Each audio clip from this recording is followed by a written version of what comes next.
What's going on, everybody? This is Afro Think Tank. Black people talk about how racist Australia is.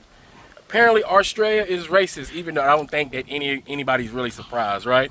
But I think it's important that we look and see how black people and what their experiences are in Australia with those savage barbarians. Because, you know, them white Australians are criminals, right? They are the ancestors of criminals, just like America. Them goddamn Brits, they took all their vagabonds and their criminals and their, pedos, and they put them on ships and sent their asses out to America to go be goddamn farmhands, right? Slaves by another name. And then they sent probably their worst criminals, they sent them to Australia, right? Made it a penal colony. That's why when them white savage barbarians concentrate like concentrated juice, white savage concentrated racist pieces of shits went there and genocided our OG black people, all right? And then now that, Africans are moving there, right, and starting businesses and starting lives, right, because they're civilized human beings who like to travel around the world like everybody else, right? Them racist Australians have been extra racist to them too.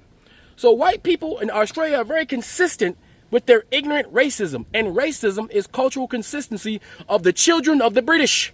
All right, because all these goddamn colonizers are children of the British, and then the French and the Dutch, all these races.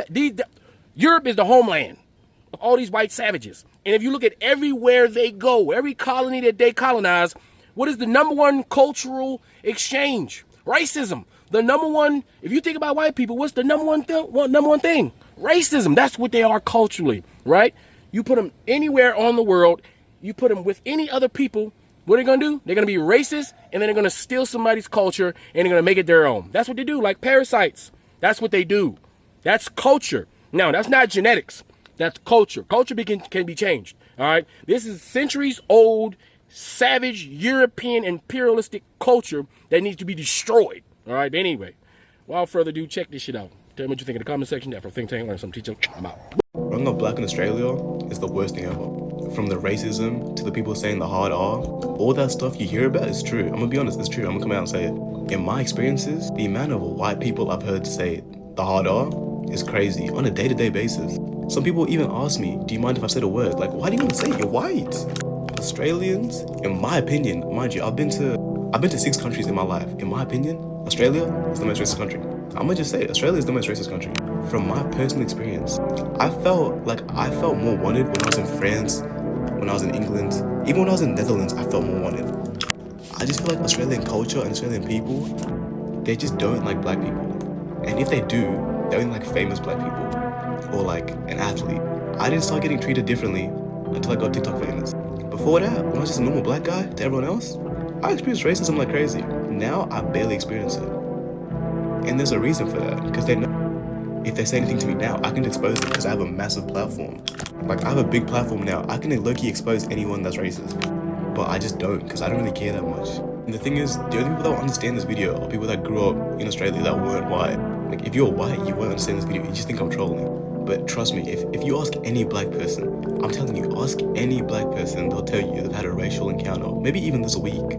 Maybe even today. I was reading through my diary from when I was 13 or turning 13.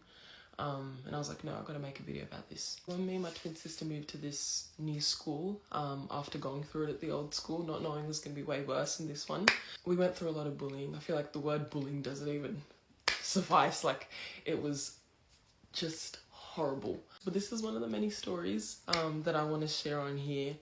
There was this one boy, and he was a bit mean looking. He had a mullet, real Aussie looking, but he's important to this story. He would often, like, when we'd sit near him, just stare or look, but it wasn't rude, but he would just be looking at us. He was alright, he didn't really say much, but he was dating this other girl, and she was one of the popular girls. So now I'm going to read parts of this story from the diary. I'll come back to him, but yeah, I wrote, today OMG by far is the worst day of my life. I wrote that in every single page because it just kept getting worse. There wasn't one day that it wasn't bad. Like, it just kept getting worse. I'm gonna skim through this because there's like 3 pages worth of like writing. So I wrote, the teacher told me to come to the back, and I wrote a few names there. This guy said, oh, they don't bite, they don't have diseases, you just don't want to sit there. He was talking about this other girl that used to hate me for no reason. Well, you know, she was racist, of course, but she had a different kind of hatred for me. And he was basically talking about her. But the boy saying this was also really racist, and I'll tell a story about him one day. He actually used to throw a basketball at my face once and got suspended. Talk about that another day. Too much trauma to unpack right now. And then this boy said, ew, you smell like piss, and the girls laughed. And then it was time for sport class. This is another boy. We must have been playing t-ball or you know that sport that you hit with the baseball bat? It wasn't baseball, something else. He missed, and he said, shut up, you're black, you can't say anything. And then I wrote here, I tried not to cry. Then after sport was done, he just followed us and was tormenting us, me and my sister, and was like, go back to where you came from. And then I said, go back to where you came from. The people, when they noticed that racism was going on, they would always come to us and say, don't retaliate, don't say anything. Like, oh my gosh, like it's gonna make me mad. This boy followed us from sport to our next class, just hurling racist insults and just would not leave us alone, you know. And I would never cry at school. I try not to cry because in my mind I felt like it's not going to do anything, so what's the point of crying? I didn't cry till years after school, and I went into a deep depression over just the racism and the bullying that we experienced. So I tried to stay strong. So we moved to the next class, and he kept going and kept screaming and kept saying things. And now back to that boy that I was describing at the start with the mullet, real Aussie looking guy. He was just sitting there observing as usual, because I'd always see that he just took like this kind of fascination to us. He wouldn't say anything, but he would always be looking at us. He often would see a lot of the racism we'd go through. Would just watch and would stare at us, and I couldn't understand it then, but I guess maybe he took some kind of fascination to us and was trying to understand and learn us. I don't know. Instead of being racist like the other kids, he was just, I don't know, fascinated, I guess. This boy stood up and said, oi, don't judge people by the colour. We are all the same. And then I wrote here, then I started crying. I had this thing where no one could see me cry at school, but still to this day, I never cry when I go through it. I feel like when somebody stands up for me, that always makes me cry. I'm not going to read anymore because I don't want to start tearing up, but there is so much power in standing up for people. When someone stands up for you, you will remember that forever. I'm in my 20s now, and I was 13, and to this day, like when I think about it, I'm overcome with emotion. There's so much power in standing up for someone. It means everything.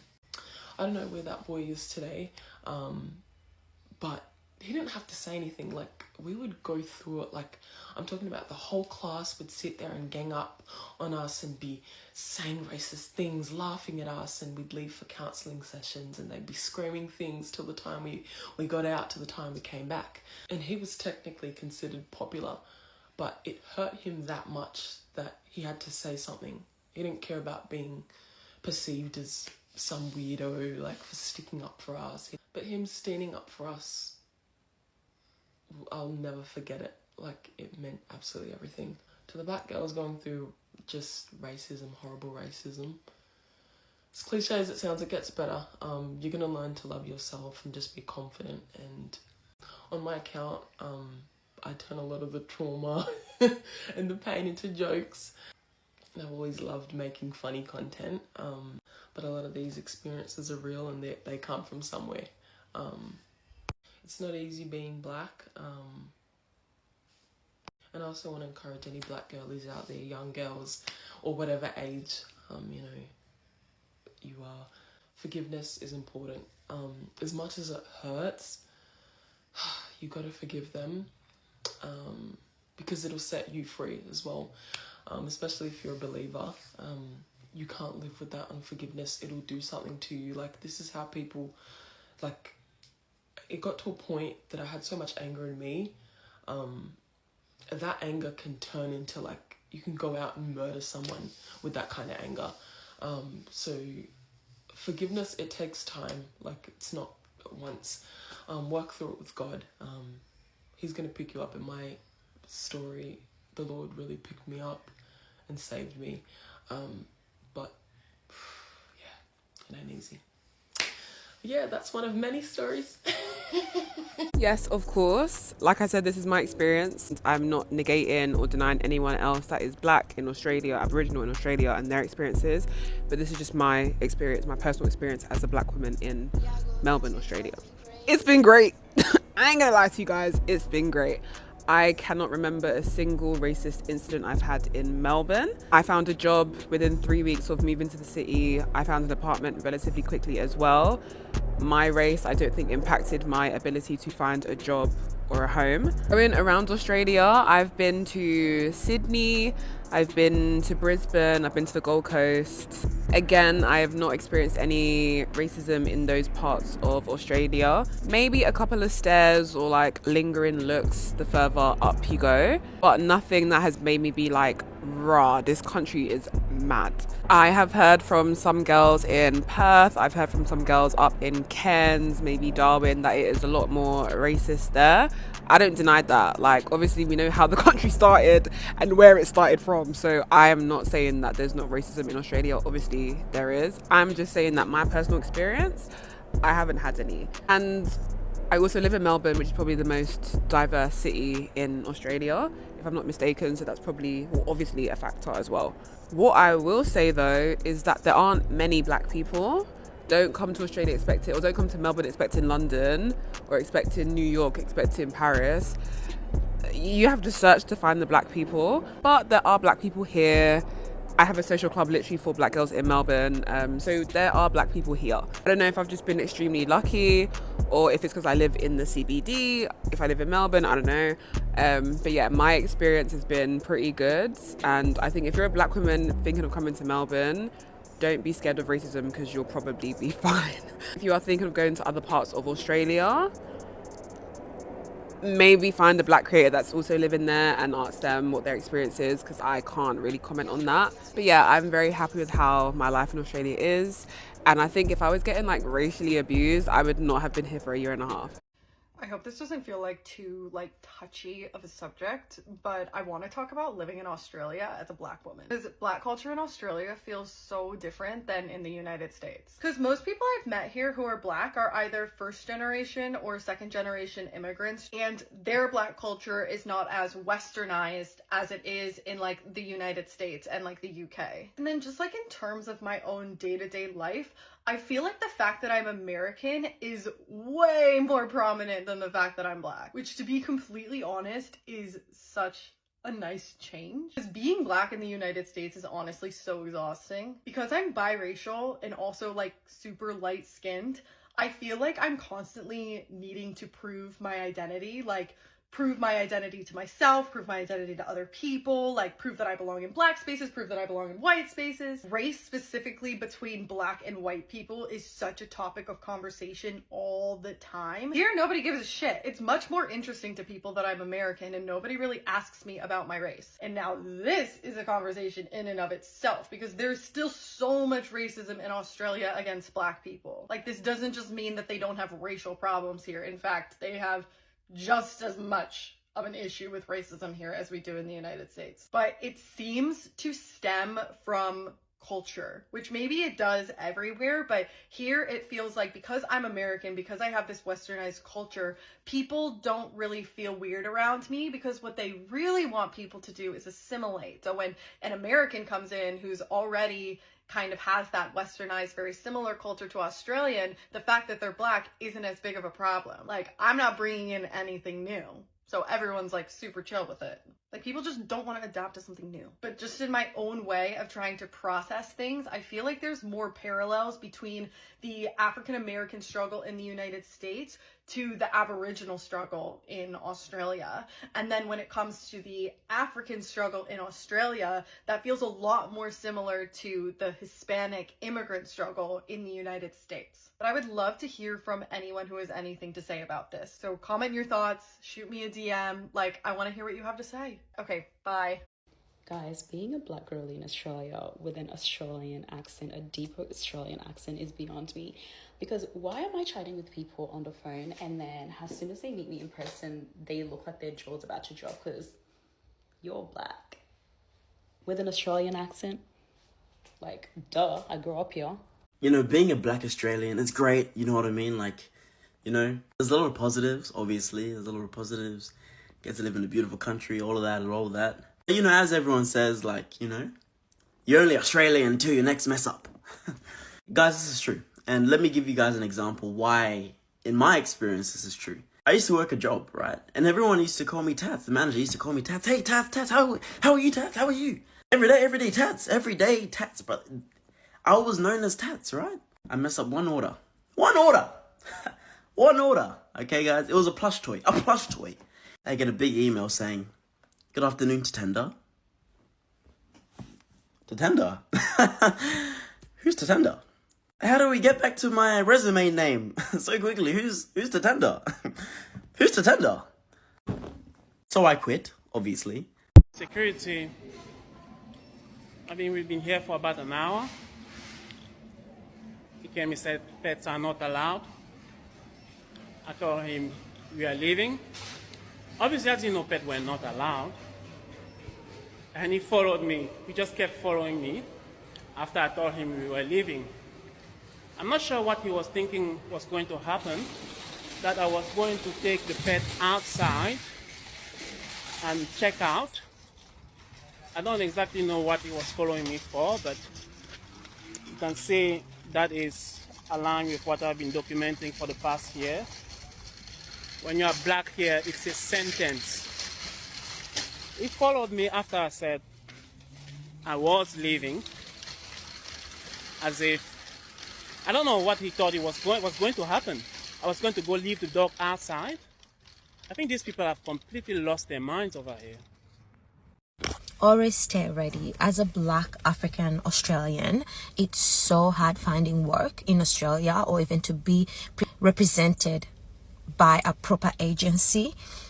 It's hard. They just won't accept people like us. And you think these people accept you as one of their own, but they don't. They don't accept you at all. They just don't see us. And even as on a network, you will see most of the networks, whether ABC or SBS or Channel 10 or Channel 9, it's hard to see black people presenting or hosting or even having lead roles or even being in home underwear. It's rare. This they can get is someone who's mixed. Negro, please. Didn't somebody tell you this was an all-white party? You won't see a lot of African Australians. They just won't take you. Even opportunities given to us on TV, it's rare. You will find one black person representing the whole of Africa.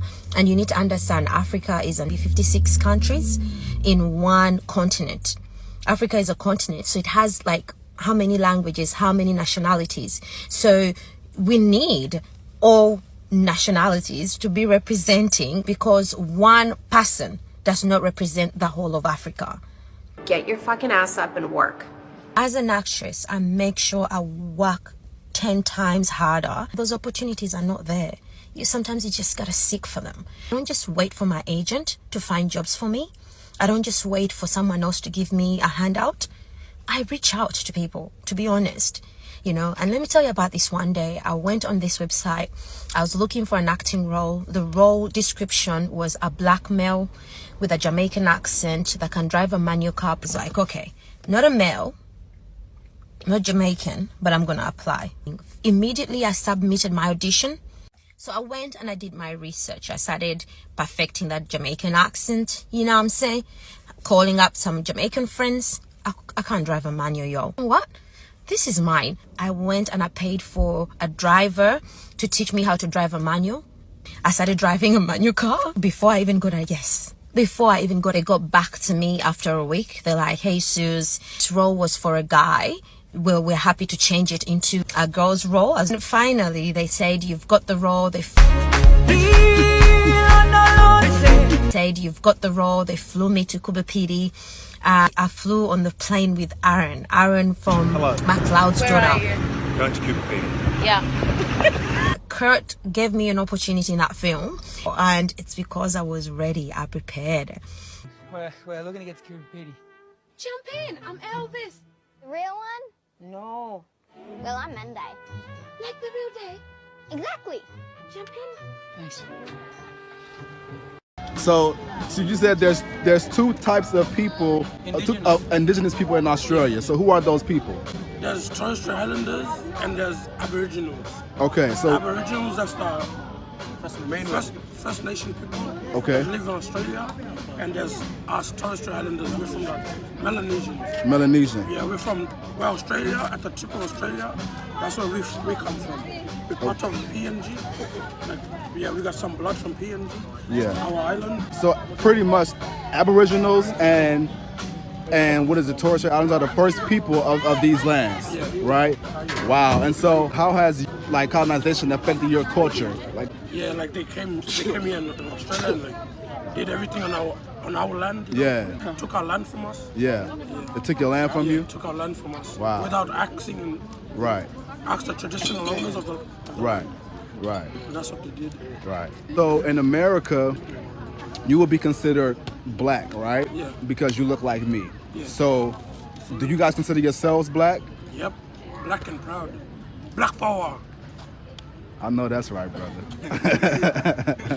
Okay, well, I won't take too much of your time, but I appreciate, you guys letting me record you and spreading the word to the people about black people being here in Australia and being the originals of Australia. I think it's a great story to tell, so thank you for being a part of my journey.